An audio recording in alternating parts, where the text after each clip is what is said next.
আমরা এই জায়গায় খুব কষ্টে আছি, বুঝলেন। আমরা বাড়ি ঘর সব চলে গেছে, গরু বছর খুব। তাই ভারত সরকারের উচিত এই বাঁধটি ভেঙে ফেলা। তো চলুন আজকের দোস্ত, ওয়েলকাম টু নিউ ভিডিও। আপনারা কেমন আছেন? আশা করি সকলেই অনেক অনেক ভালো আছেন। আজকে আমরা নিয়ে এসেছি একটা ভিডিও, হচ্ছে ফারাক্কার বাঁধ নিয়ে ভিডিওটা। অনেকে চাই ফারাক্কাটা ভাঙা হোক, সেই ভিডিওটা দেখবো আজকে। ভিডিওটা দেখে আপনাদের মতামত জানাবেন, আপনারা কি চান। তো চলো কথা না বাড়িয়ে ভিডিওটা শুরু করি।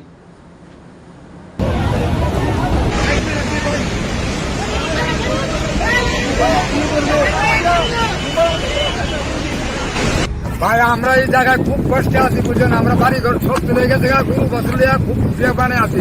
ফারাক্কা বাঁধের বয়স 50 বছর পেরিয়ে গিয়েছে এবং ফারাক্কা বাঁধের বিভিন্ন জায়গায় ফাটল ধরেছে। তবে কি সত্যি ফারাক্কা বাঁধ ভেঙে ফেলা হচ্ছে? বিভিন্ন রিপোর্টে বলা হচ্ছে ফারাক্কা বাঁধের আয়ু শেষ হয়ে যাচ্ছে। তাছাড়া এই বাঁধটি বাংলাদেশ এবং ভারত উভয় দেশেরই ক্ষতি করছে। তাই এই বাঁধটি থাকলে যেমন ভারত বাংলাদেশের ক্ষতি হবে, ঠিক তেমনই ভারত বাংলাদেশের সম্পর্ক নষ্ট হবে। তাই ভারত সরকারের উচিত এই বাঁধটি ভেঙে ফেলা। তো চলুন আজকের এই ভিডিওতে আমরা জেনে আসি ফারাক্কা বাঁধের ভবিষ্যৎ কি, ভারত সরকার এই বাঁধটি নিয়ে কি করবে। তার আগে চ্যানেলে যারা নতুন রয়েছেন তারা এখনই সাবস্ক্রাইব করে ফেলুন। এটি হচ্ছে বিখ্যাত ফারাক্কা শহর। এই নামটি এতটাই বিখ্যাত যে ফারাক্কা মানেই বুঝে নিতে হয় ফারাক্কা বাঁধের কথা বলা হচ্ছে। বাংলাদেশের রাজশাহী সীমান্তের 16.5 কিলোমিটার দূরে ভারতের ফারাক্কা ব্যারেজ গঙ্গা নদীর উপরে নির্মিত। এই বাঁধের বয়স 50 বছর পেরিয়ে গিয়েছে। দীর্ঘ 50 বছরে গঙ্গার পানি অনেক দূর পর্যন্ত গড়িয়েছে।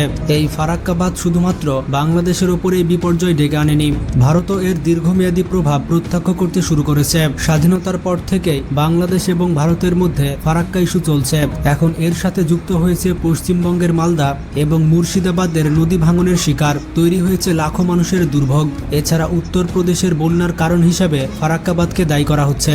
দিন দিন ফারাক্কা বাঁধ ভেঙে ফেলার দাবি অনেক জোরদার হচ্ছে। পরিবেশগত বিপর্যয়ের পাশাপাশি গঙ্গা নদীর প্রবাহ পরিবর্তন হয়ে যাওয়ার আশঙ্কা করছে অনেকে, যে কারণে প্রশ্ন উঠতেই পারে কি আছে ফারাক্কা বাঁধের ভাগ্যে। ফারাক্কা বাঁধের আয়ু বা আছে আর কতদিন? ভারতের পশ্চিমবঙ্গ রাজ্যের মালদহ এবং মুর্শিদাবাদ জেলায় গঙ্গা নদীর উপরে তৈরি করা হয়েছে এই ফারাক্কা বাঁধটি। লম্বাতে এই ফারাক্কা বাঁধটি 2240 মিটার। $280 মিলিয়ন ব্যয়ে সোভিয়েত ইউনিয়নের সহায়তায় এই বাঁধটি তৈরি করা হয়েছিল। কিন্তু ফারাক্কা সমস্যার সূত্রপাত ঘটে 50-এর দশকের গোড়ার দিকে। কলকাতা বন্দরের নাব্যতা বৃদ্ধির অজুহাতে ভারত 1956 সালে এই প্রকল্পটি হাতে নেয়। নদীর ওপরে বাঁধ তৈরি করা হবে এই খবরটি জানার পরে তৎকালীন পাকিস্তান সরকার এক তীব্র প্রতিবাদ জানায়। পাকিস্তানি প্রতিবাদের উত্তরে ভারত তাদেরকে জানিয়েছিল যে গঙ্গার বাঁধ নির্মাণ এখনো অনুসন্ধান পর্যায়ে রয়েছে। 1960 সালে ভারত প্রথমবারের মতো পাকিস্তানের সাথে এই বিষয়ে বৈঠক করে। এই প্রক্রিয়া চলা অবস্থাতেই 1961 থেকে 62 সালে ভারত গোপনে বাঁধ নির্মাণের কাজ শুরু করে।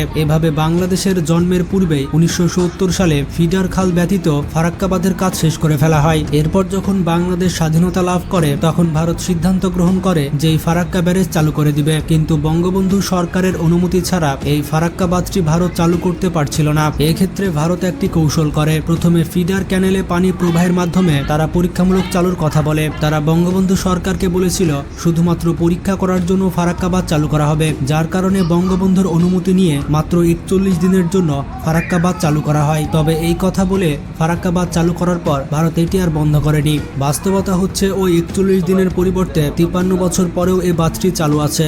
নির্মাণের 53 বছর হতে চললেও আন্তর্জাতিক আইন অনুযায়ী ফারাক্কা বাঁধ রিভিউ করা হয়নি। আন্তর্জাতিক আইন অনুযায়ী প্রতি 40 বছর পর নদীতে দেওয়া বাঁধ রিভিউ করতে হয়, কিন্তু ফারাক্কা বাঁধ রিভিউ করার কোনো উদ্যোগ গ্রহণ করা হয়নি।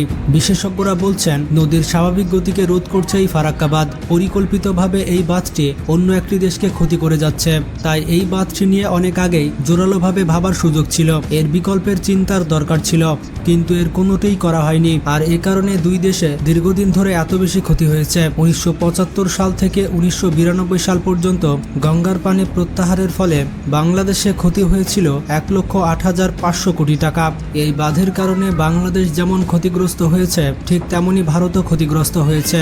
আর দীর্ঘদিন ধরে যারা ফারাক্কা বাঁধের প্রতিবাদ করেছিল যেমন মাওলানা ভাসানী, বর্তমানে তাদের দাবি সত্য বলে প্রমাণিত হয়েছে। ফারাক্কা বাঁধ চালুর পর পর থেকেই মালদহ এবং মুর্শিদাবাদে নদী ভাঙনের মাত্রা জ্যামিতিক হারে বাড়তেই থাকে। এই ফারাক্কা বাঁধের কারণে কত জনপদ যে ধ্বংস হয়েছে সেটা বলার মতো না। হাজার হাজার ঘরবাড়ি, বিদ্যালয়, মন্দির, মসজিদ ইত্যাদি পানির নিচে তলিয়ে গিয়েছে। প্রায় 40,000 পরিবার তাদের ঘরবাড়ি হারিয়েছে।